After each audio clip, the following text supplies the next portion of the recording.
समोर जो दिसतो तर तो आहे टंकाई गिरिदुर्ग।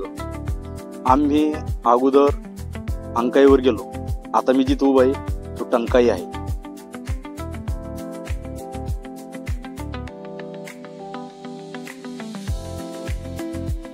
खूप अवघड असा अंकाई गिरिदुर्ग आहे आणि त्याच्या मधोमध जी तटबंदी आहे हे प्रवेशद्वार, त्याला भरपूर प्रवेशद्वार आहे पण सगळे खूप सुंदर सुंदर स्थितीमध्ये आहे बरं का।